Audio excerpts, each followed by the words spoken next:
Bismillahirrahmanirrahim. Assalamualaikum warahmatullahi wabarakatuh. Waalaikumsalam Waalaikumsalam warahmatullahi wabarakatuh. warahmatullahi wabarakatuh. Bismillahirrahmanirrahim. Innal hamdalillah nahmaduhu wa nasta'inuhu wa nastaghfiruh wa na'udzubillahi min syururi anfusina wa min sayyiati a'malina may yahdihillahu fala mudhillalah wa may yudlilhu fala hadiyalah. Asyhadu an la ilaha illallah wahdahu la syarikalah wa asyhadu anna Muhammadan abduhu wa rasuluh. Rabbi shrah li sadri wa yassir li amri wahlul 'uqdatam min lisani yafqahu qawli. Amma ba'd. Alhamdulillahirabbil alamin. Tentunya sebagai hamba Allah yang beriman, kita patut bersyukur karena atas nikmat dan karunia-Nya kita masih diberikan kesehatan dan kesempatan tentunya untuk sama-sama belajar bahasa Indonesia nantinya di kesempatan kali ini. Mudah-mudahan apa yang kita bahas nanti bisa menjadi ilmu yang bermanfaat. Amin ya robbal alamin. Sholawat juga salam tidak lupa kita sanjungkan kepada junjungan kita Nabi besar Muhammad SAW, juga kepada keluarga, sahabat serta kita sebagai umatnya. Mudah-mudahan kita senantiasa diberikan kekuatan dalam menjalankan sunnah-sunnah beliau sehingga kelak di yaumil qiyamah kita mendapatkan syafaatnya. Amin ya robbal alamin. Teman-teman kelas 6B yang sama-sama Mister rindukan, 6A. sebelumnya Mister ingin menyampaikan sedikit informasi. Yang pertama, mungkin kalian bertanya-tanya kenapa kok sekarang diganti dari Pak Kus ke Mister Sigit gitu ya. Jadi per Agustus ini memang ada sedikit perubahan tugas mengajar, yang mana tukar posisi antara Mister Sigit dengan Pak Kus. Jadi Pak Kus yang ada di kelas 5, kebetulan Mister yang disuruh mendampingi anak-anak hebat di kelas 6. Tentunya Mister berharap nantinya kita bisa bekerja sama dalam mempelajari bahasa Indonesia ini. Kemudian yang berikutnya, Mister ingatkan kepada teman-teman sekalian untuk senantiasa fokus ketika belajar online, karena kunci keberhasilan dari belajar online adalah fokus. Kita tidak bisa memusatkan konsentrasi kita kepada dua hal dalam satu waktu yang sama. Nah, seperti yang Mister lihat nih, ada yang sibuk di chat, di room chatnya. Nah, nanti yang masuk ya yang ada di room chat aja yang masuk di ingatan kalian. Tapi untuk pelajaran nanti akan sedikit lupa. Jadi Mister berharap yang di kolom chat stop dulu. Kita sekarang luangkan waktunya untuk belajar bersama-sama. Kemudian tadi terima kasih teman-teman sudah mengingatkan Mister absennya belum gitu. Ya, memang Mister belum buat absen untuk di kelas 6, tapi Mister sudah siapkan absen manualnya, jangan khawatir, nanti akan Mister panggil satu persatu. Oke. Kemudian berikutnya, mungkin teman-teman kan sudah hafal dengan Mister, jadi perkenalannya cukup singkat saja. Sekarang Mister akan absen. Adisti Laika Kayira ada? Hadir Mister. Hadir. Afan Imaduddin ada? Afan? Mister lewat dulu. Ahmad Jevano nggak ada juga. Oke. Ahmad Rashidi Al Mustafa Rashid ada di Mister. Kemudian Arya Bima ada juga. Azahra Safa Gunawan Hadir Mister. hadir. Oke. Cika Hadir. Emil Hadir Mister. Enzo? Belum. Fikri? Hadir Mister. Oke. Javas? Hadir Mister. Gaza? Hadir Mister. Kanaya? Hadir Mister. Oke. Devan?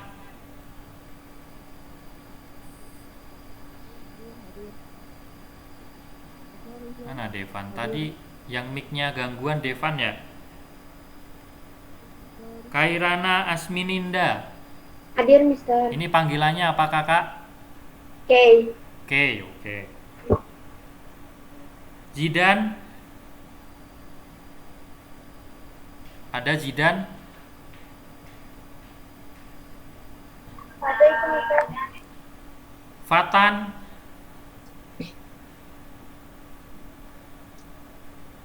Hadir Mister. Oke. Yuda? Hadir. Naila Safaras?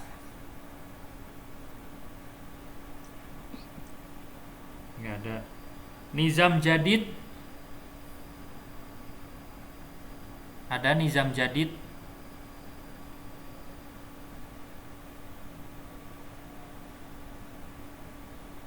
Kuanesia? Hadir Mister.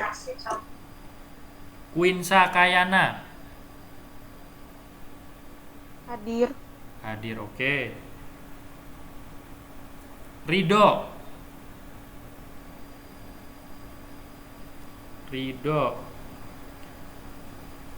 Rafa Aulia? Hadir Mister. Oke. Siren? Hadir. Samaya? Hadir Mister. Terakhir Ferdi? Ada Ferdi?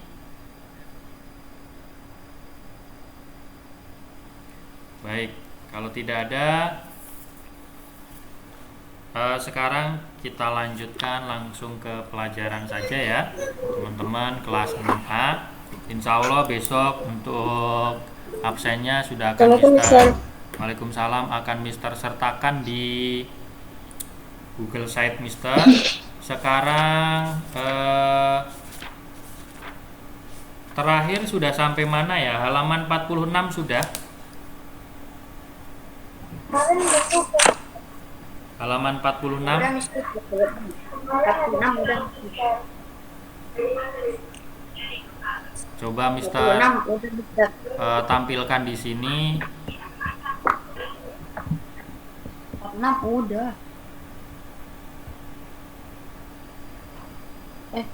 Udah. Ini sudah. Iya udah itu. Udah. Sudah?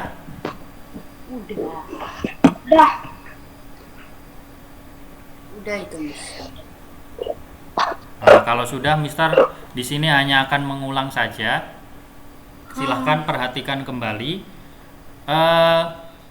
Di pertemuan ini mungkin bersama Pak Kus sudah dijelaskan tentang bagaimana cara membuat kesimpulan. Ya, bagaimana cara membuat kesimpulan. Maaf.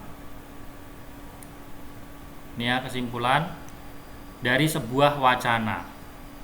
Nah, bagaimana cara untuk membuat kesimpulan? Untuk membuat kesimpulan, kita harus memulainya dengan cara mencari ide pokok. Nih, kuncinya ada pada di sini, di ide pokok ini. Jadi untuk membuat sebuah kesimpulan, kita cari ide pokok terlebih dahulu. Ide pokok ini ada di mana, Mister? Ide pokok itu ada di kalimat ada di kalimat utama. Ide pokok itu ada di kalimat utama. Nah, kalimat utama yang ini ada di mana? Ada di tiap-tiap paragraf. Satu paragraf hanya ada satu kalimat utama. Nah, kalau kita kembali lagi flashback ke kelas 4. Jadi kalimat utama itu bisa ditemukan di awal paragraf, di akhir paragraf atau bisa di awal dan di akhir. Kalau yang di awal ya namanya paragraf deduktif, kalau yang di akhir namanya induktif, kalau yang di awal dan di akhir namanya paragraf campuran. Nah, ini yang akan kita cari untuk membuat kesimpulan. Nah, caranya di sini sudah dijelaskan untuk membuat kesimpulan sebuah teks. Kesimpulan isi bacaan ini pengertiannya, kesimpulan isi bacaan adalah intisari dari sebuah bacaan. Bacaan kan panjang. Nah, itu kalau namanya kesimpulan hanya intisarinya saja. Nah, agar dapat menyimpulkan isi bacaan, kita harus membaca seluruh paragraf teks bacaan. Jangan hanya dibaca, pasti ini di awal nih, atau pasti ini di akhir, belum tentu. Maka harus dibaca seluruh paragraf. Ini harus kita baca. Oke, kebanyakan bahasa Indonesia nilainya pada jatuh ya karena sebagian pasti gitu. Wah, bacaannya panjang banget, males mister. Jadi yang dibaca awalnya aja, kalau enggak akhirnya aja. Akhirnya jawabannya kurang tepat. Nah, cara menyimpulkan isi bacaan yang pertama, bacalah dengan seksama seluruh bacaan. Ingat seluruh, jangan sepotong-potong. Supaya apa? Kita kok diharuskan membaca secara menyeluruh? Supaya informasi yang didapat untuk menyimpulkan bacaan tadi juga menyeluruh. Bisa dibayangkan kalau yang dibaca hanya awalnya saja, nanti informasinya hanya sedikit, tidak utuh. Ya, jadi harus dibaca dengan seksama secara menyeluruh dari awal sampai akhir.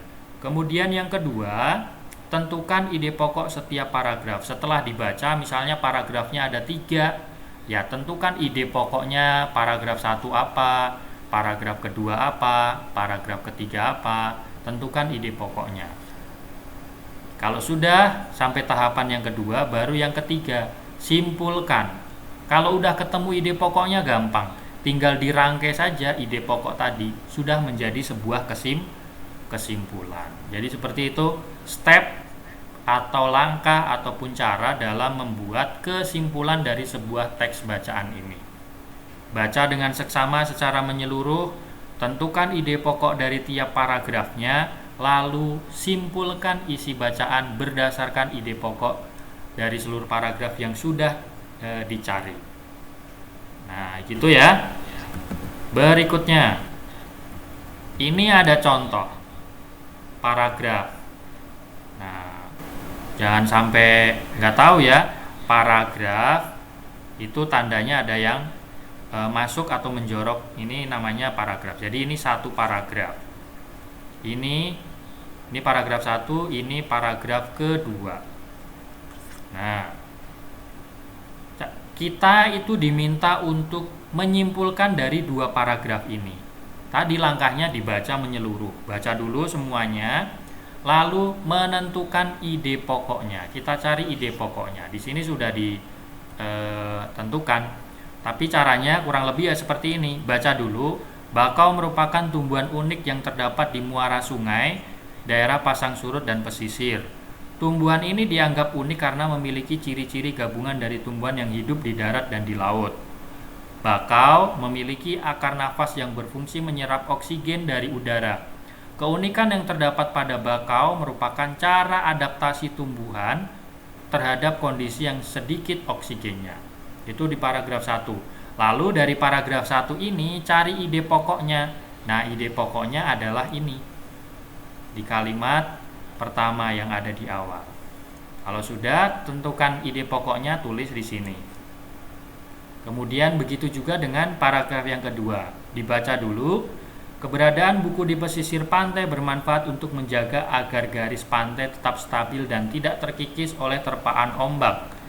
Rumpun-rumpun bakau mampu menyerap energi gelombang sehingga hanya ikut gelombang yang sampai ke pantai. Nah, kita cari ide pokok yang paragraf kedua. Ternyata ide pokoknya ada pada manfaat bakau.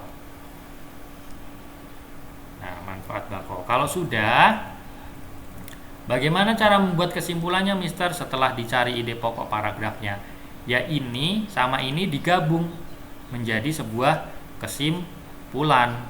Nah, di sini bakau merupakan tumbuhan unik yang terdapat di muara sungai, daerah pasang surut, dan pesisir.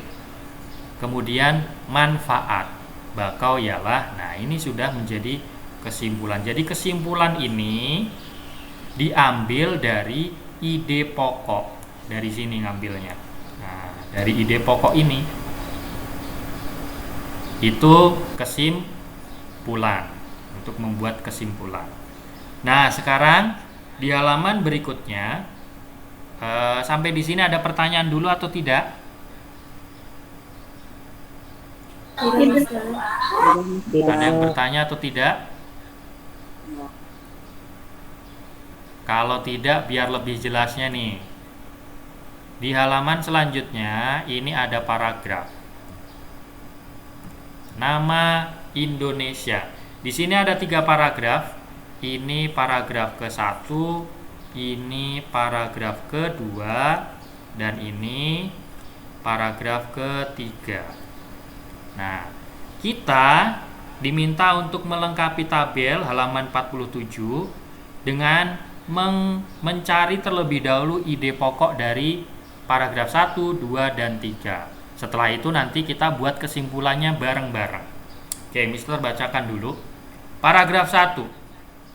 Negara Kesatuan Republik Indonesia atau NKRI adalah nama resmi negara kita. Indonesia merdeka tahun 1945 setelah dijajah oleh Belanda dan Jepang. Bentuk pemerintahan kita republik presidensial. Presiden sebagai kepala negara maupun kepala pemerintahan. Sampai di sini dulu. Kita tentukan ide pokok paragraf 1. Coba yang mana ide pokok paragraf 1-nya? Negara Kesatuan Republik Negara kita. Ini ya. Nama Ini ya. kita. Iya. Nah, kita tuliskan di sini.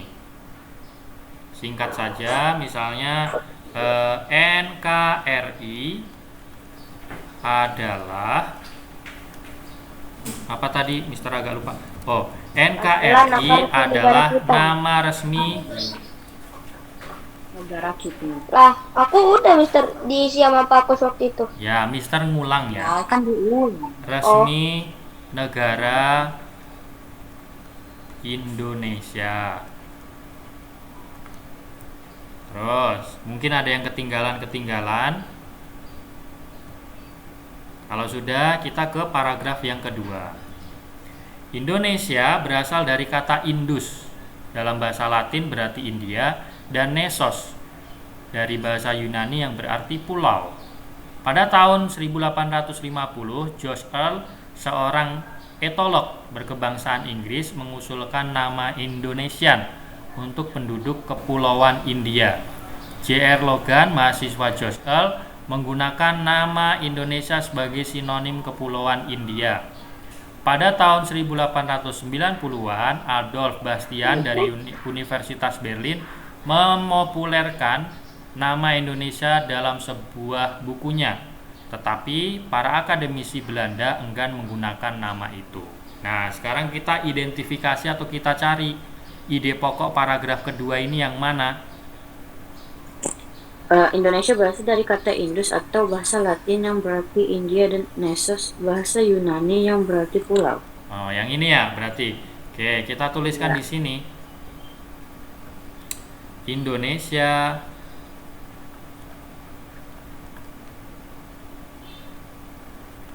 berasal dari kata Indus dan Nesos. Gitu aja juga boleh. Indonesia berasal dari kata Indus dan Nesos.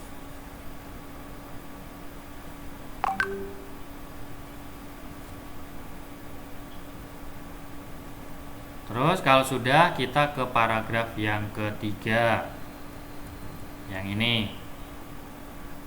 Nama Indonesia lebih populer di lingkungan akademisi di luar Belanda sampai tahun 1900-an.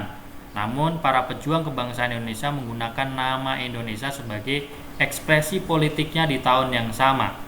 Ki Hajar Dewantara adalah sarjana Indonesia yang secara terang-terangan menggunakan nama Indonesia pertama kali. Beliau menggunakan nama Indonesia ketika mendirikan Biro Penerbitan di Belanda tahun 1913. Nah, ini ide pokoknya yang mana? Nama Indonesia lebih populer di lingkungan akademisi di luar Belanda sampai tahun 1900-an. Oke, ini ya. Nah, kita tuliskan di sini agak panjang, nama Indonesia. Maaf tulisannya bukan agak tapi ya memang jelek tulisannya, Mister nggak pernah nulis. Nama Indonesia lebih populer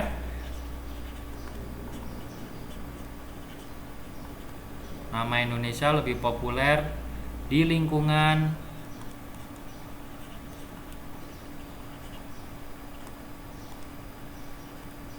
akademisi Belanda. di luar Belanda.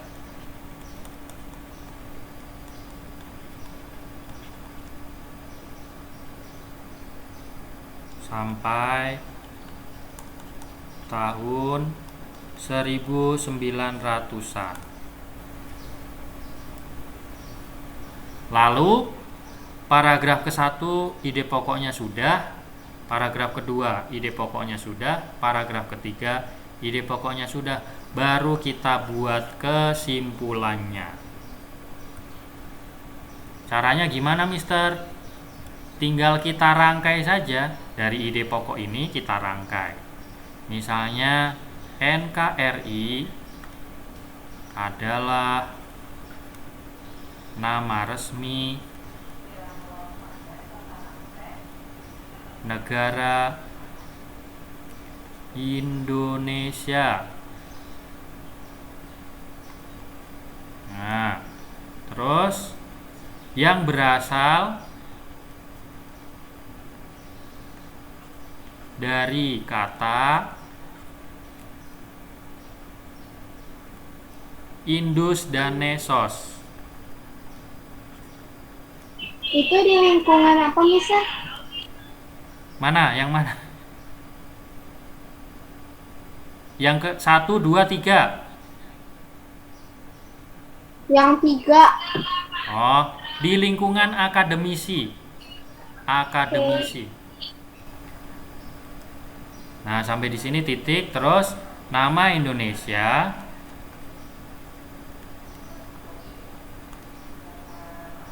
lebih populer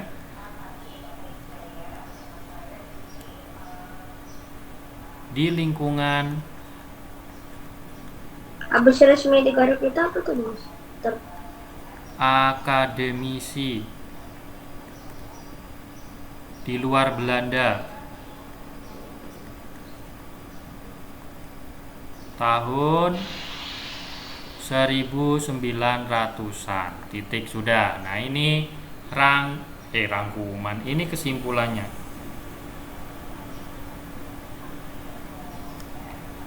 Nah, itu kesimpulannya. Jadi dari 3 paragraf tadi, kalau dibuat kesimpulan jadi segini. Atau dari teks bacaan nama Indonesia tadi kalau disimpulkan jadi segini. Kenapa? Akademisi.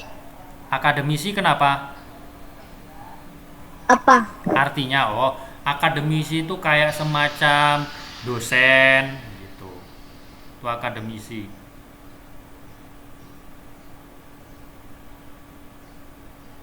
Dosen yang ngajar di universitas ya sama kayak guru, cuman kalau di universitas disebutnya dosen. Digabung ya paragraf 1 sampai 3.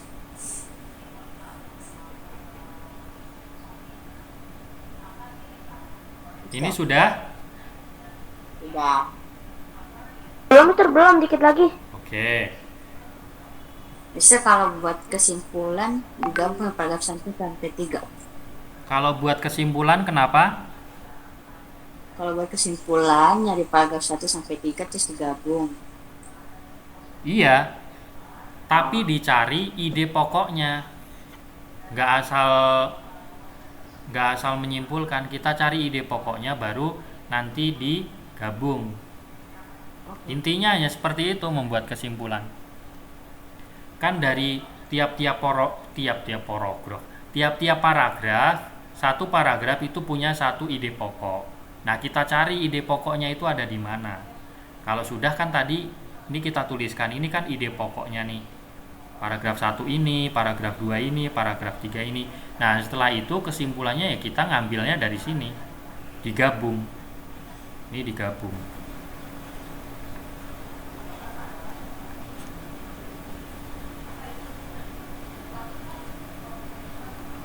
Mudah membuat kesimpulan sebenarnya.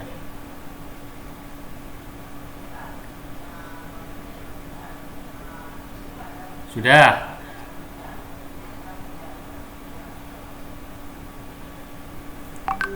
Kalau sudah, Mister lanjut.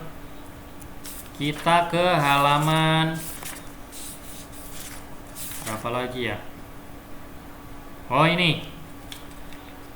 Pembelajaran 5 halaman 57. Ini dia. Nah, laporan.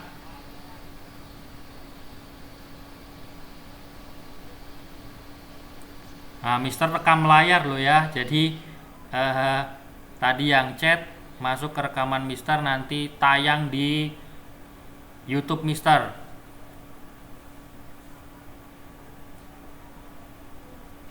Kenapa sih Mister harus ditayangin di YouTube Mister? Supaya yang hari ini misalnya tidak sehat, berhalangan ikut Google Meet, bisa lihat proses pembelajaran kita di YouTube Mister. Adanya di mana? E.TV ada di Google Site Mister. Bisa dilihat nanti ya. Oke, kita lanjutkan ke laporan. Kita lanjutkan ke laporan ini. Apa itu laporan? Laporan adalah sebuah tulisan yang dibuat setelah melakukan sebuah kegiatan. Jadi ini semacam kayak pertanggungjawaban kita. Apalagi di sebuah lembaga atau instansi, biasanya laporan ini seringkali diminta oleh atasan. Kemarin habis ngadain kegiatan 17 Agustusan misalnya, mana laporan kegiatannya? Jadi laporan ini berfungsi untuk mengevaluasi sebuah kegiatan apakah berjalan dengan sesuai yang diharapkan atau tidak. Kalau tidak, kendalanya ada di mana. Nah, laporan ini berfungsi di situ. Berikutnya, segala sesuatu yang dilaporkan dapat dalam bentuk laporan tertulis ataupun laporan lisan.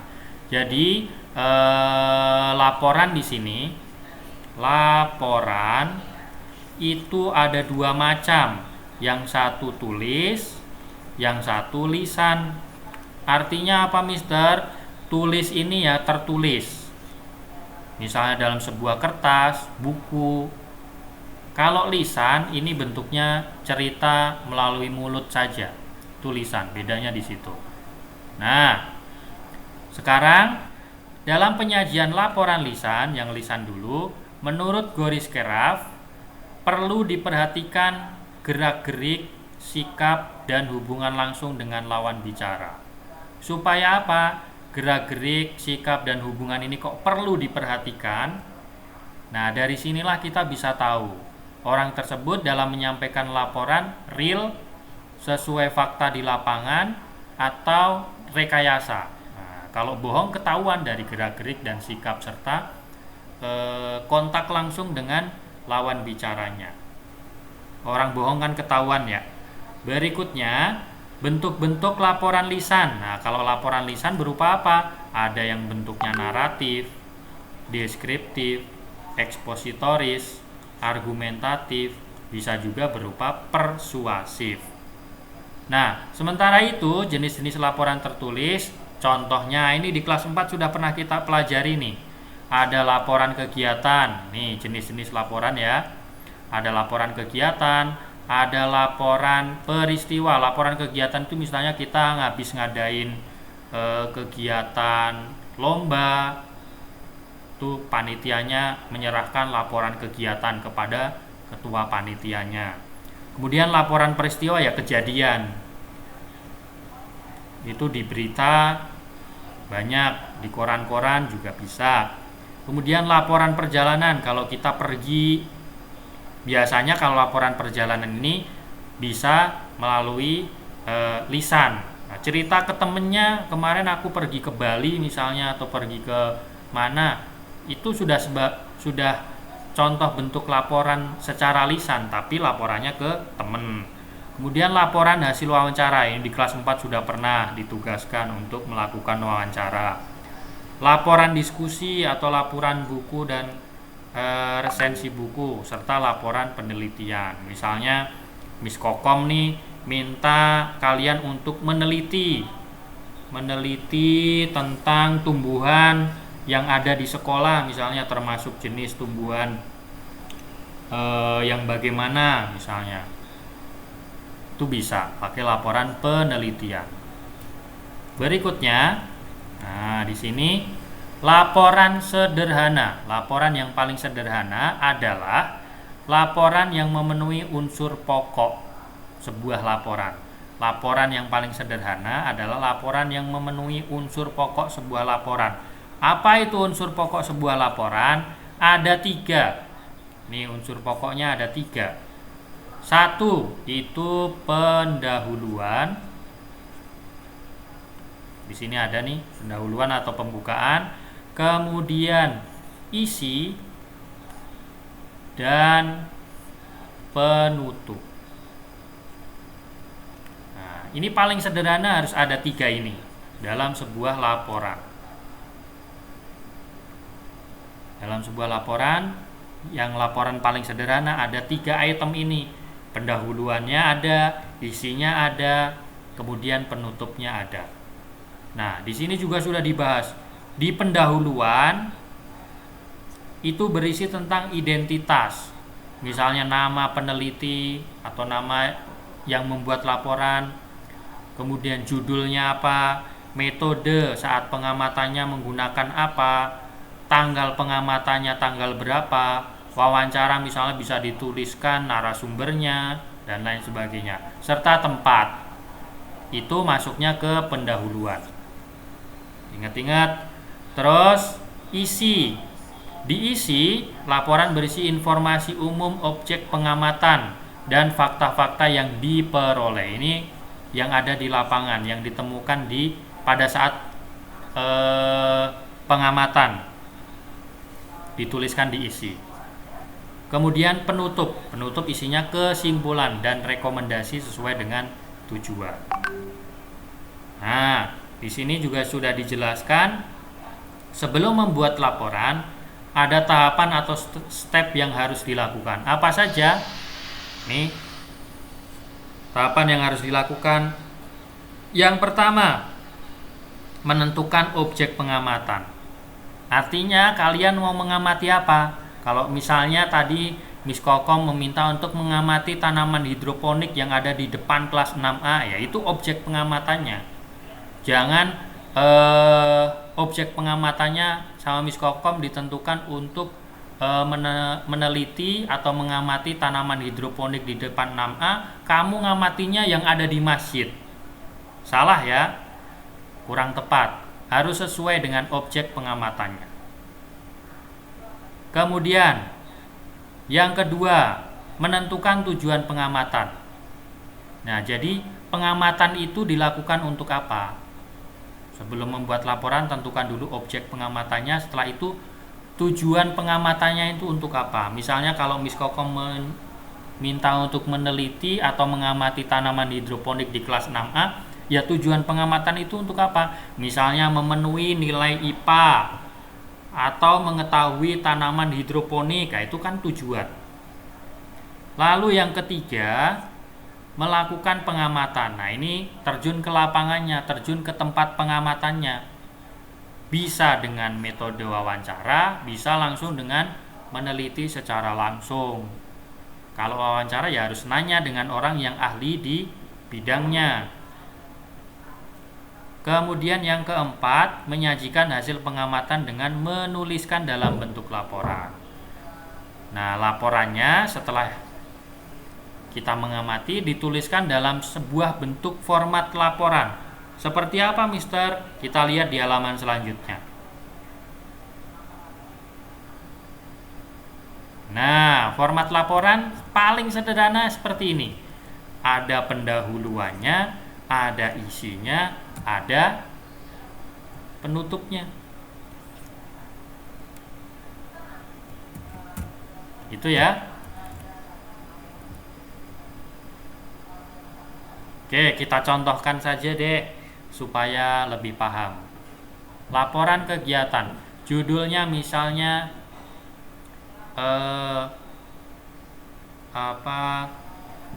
judul dari laporannya, maaf jatuh.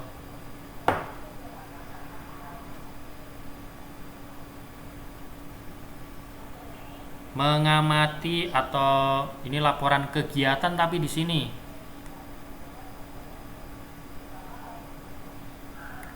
Kalau kegiatan berarti misalnya peringatan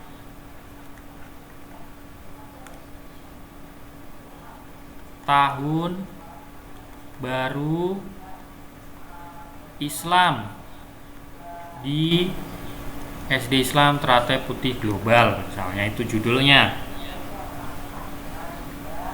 Terus nama pembuat laporannya misalnya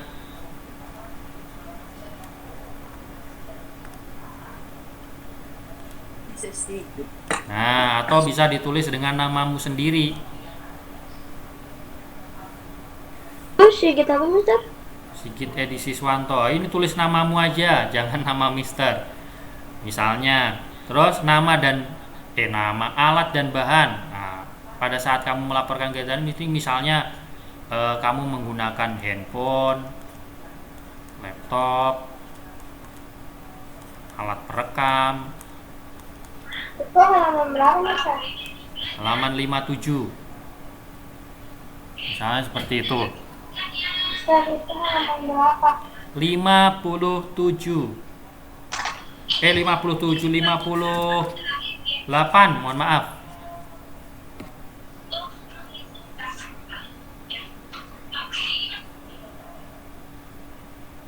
Nah, misalnya itu alat yang kalian gunakan. Sekarang itu tadi ini sudah alat dan bahannya sebelah laptop pendahuluan. Kita masuk ke isinya sekarang. Alat dan bahan sebelah laptopnya apa, Mister? Ini misalnya alat perekam. Oke, makasih.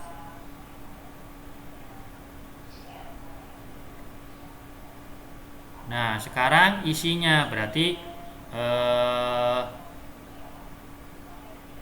kegiatan agak panjang nih, peringatan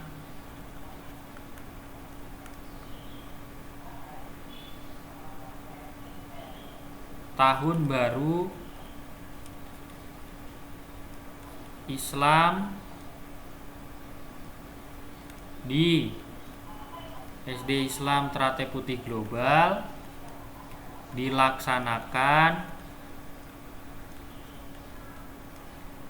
secara virtual misalnya, dengan Judulnya apa, Mister? susunan acara Judulnya peringatan tahun baru Islam di SD Islam Teratai Putih Global. dengan susunan acara pembukaan, sambutan kepala sekolah,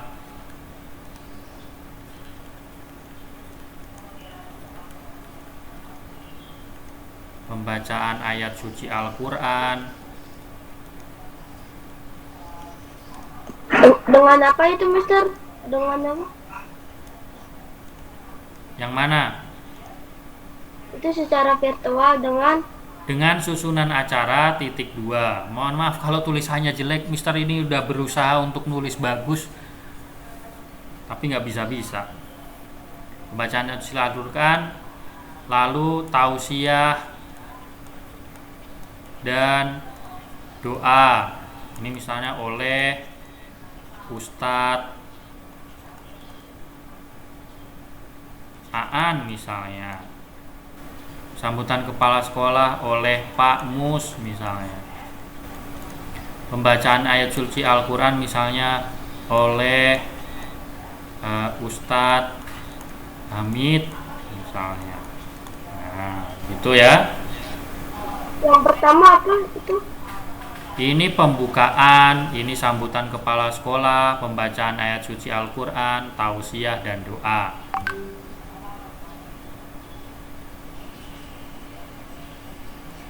Kalau tausiah dan doanya, Ustaz Aan misalnya tentang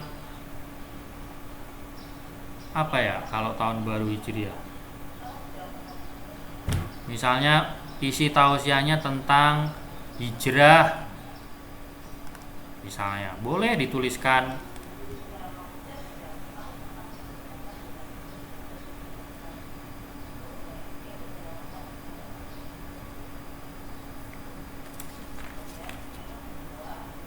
Itu apa Mister yang tausiah dan doa di bawah? Yang ini, Di bawahnya. ini Ya. tema tausiahnya misalnya hijrah.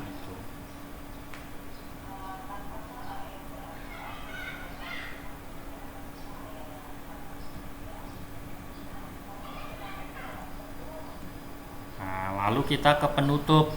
Penutup kan tadi isinya kesimpulan. Ya, kita ambil kesimpulannya dari sini.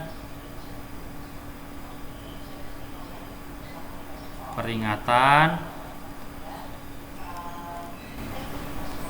tahun baru Islam. Maaf, ini tahun baru Islam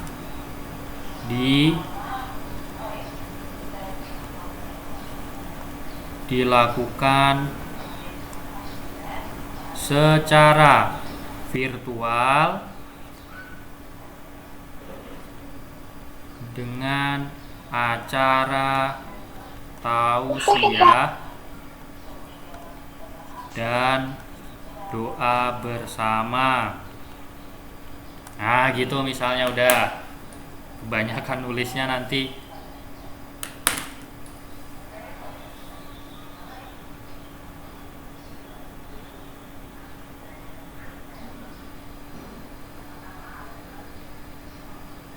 Jadi seperti itu untuk membuat sebuah laporan kegiatan. Karena ini laporan kegiatan ya, jadi yang Mister laporkan di sini ya sebuah kegiatan. Kalau laporan pengamatan ya tadi misalnya mengamati tanaman hidroponik, itu bisa diisi, bisa di sini diisi, itu bisa dituliskan lebih banyak lagi. Misalnya ciri-ciri daun yang ditanam, kemudian Itu siswa virtual ya, Miss? ya misalnya ciri-ciri batangnya seperti apa, kemudian hal-hal lain yang ada di situ yang belum tertuliskan bisa dituliskan. Kalau laporan pengamatan. Tapi tadi sesuai dengan apa yang kita bahas, bahwa laporan sederhana isinya ada 3, pendahuluan, isi, dan penutup. Penutupnya itu apa, Mister? Penutupnya ini peringatan tahun baru Islam di SD Islam Ternate Putih Global dilakukan secara virtual dengan acara tausiah dan doa bersama. Itu aja. Bentar, Mister, jangan ditutup dulu. Oke. Kira-kira bisa membuat laporan? Bisa, Mister. Bisa ya? Insya Allah. Insya Allah Mister. Insya Allah.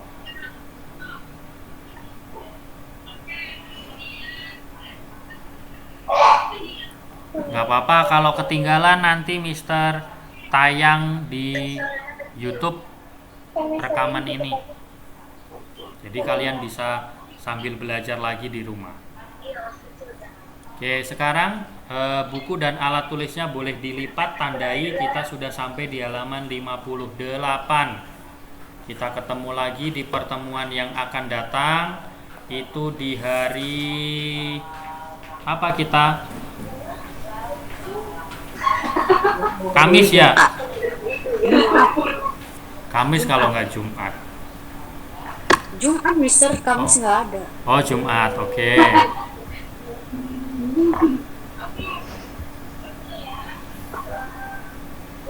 Baik, kakak-kakak sekalian kelas 6B, terima kasih atas 6A, mohon maaf, salah terus. Terima kasih atas waktunya, terima kasih atas segala perhatiannya. Mudah-mudahan apa yang kita bahas pada kesempatan kali ini bisa bermanfaat bagi kita semuanya. Inti daripada apa yang kita bahas tadi, yang pertama tentang kesimpulan, di mana untuk membuat sebuah kesimpulan kita harus membaca teks atau wacana secara menyeluruh, lalu kita buat atau kita cari ide pokoknya dari tiap-tiap paragraf, baru kita rangkai menjadi sebuah kesimpulan. Dan di pembahasan selanjutnya yaitu tentang laporan. Laporan itu harus paling tidak memuat 3 unsur. Laporan yang paling sederhana memuat 3 unsur: pendahuluan, isi, dan penutup. Tadi sama-sama kita sudah mencoba membuat sebuah laporan sederhana dari kegiatan. Kita akan lanjutkan di pertemuan yang akan datang. Terima kasih atas partisipasi dan juga atensinya. Tetap semangat belajar dan selalu patuhi protokol kesehatan dimanapun berada.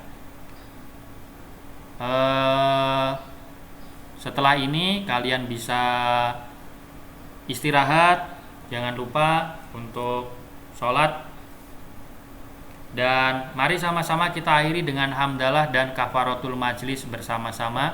Alhamdulillahirabbil alamin. Subhanakallahumma wa bihamdik, asyhadu an la ilaha illa anta, astaghfiruka wa atubu ilaik. Kurang dan lebihnya mohon maaf. Billahi taufik wal hidayah.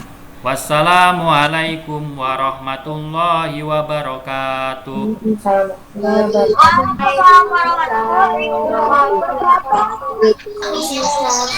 dipersilakan.